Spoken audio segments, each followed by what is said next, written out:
Doctor, delivery കഴിഞ്ഞു, ബേബിനെ feed ചെയ്യുന്നുണ്ട്. Breast milk affect ആവാതെ എങ്ങനെ എൻ്റെ ബോഡി വെയിറ്റ് കുറക്കാം? ഡയറ്റ് ഫോളോ ചെയ്യണോ അതോ എക്സസൈസ് ആണോ വേണ്ടത്? എങ്ങനെ പെട്ടെന്ന് നോർമൽ ബോഡി വെയിറ്റിലേക്ക് എത്താം? വളരെ കോമൺ ആയ ഒരു ചോദ്യമാണ്. ഞാൻ ഡോക്ടർ ഫസില ഫ്രം ജനനി ആയുർവേദ. ഡെലിവറിക്ക് ശേഷം വെയിറ്റ് കുറക്കാൻ എന്തെല്ലാം മാറ്റങ്ങൾ ഡയറ്റിൽ വരുത്തണം എന്ന് നമുക്ക് നോക്കാം. ഡെലിവറി നോർമൽ ആയാലും സിസേറിയൻ ആയാലും ഫസ്റ്റ് 4 to 6 വീക്സ് ഒരു റിക്കവറി ഫേസ് ആണ്. അമ്മ physically, mentally and emotionally recovery ആവാനുള്ള ഒരു സമയമാണത്.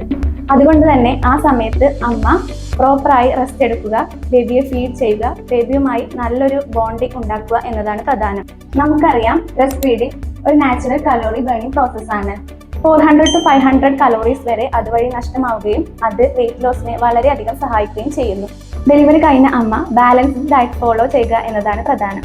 അതായത് അമ്മയുടെ ഭക്ഷണത്തിൽ complex carbohydrate, protein, fat, vitamins എന്നിവ മതിയായ അളവിൽ ഉണ്ട് എന്ന് ഉറപ്പുവരുത്തുക. ധാരാളമായി വെള്ളം കുടിക്കുക. ഡെയിലി 3 മുതൽ 4 ലിറ്റർ വരെ വെള്ളം കുടിക്കുക.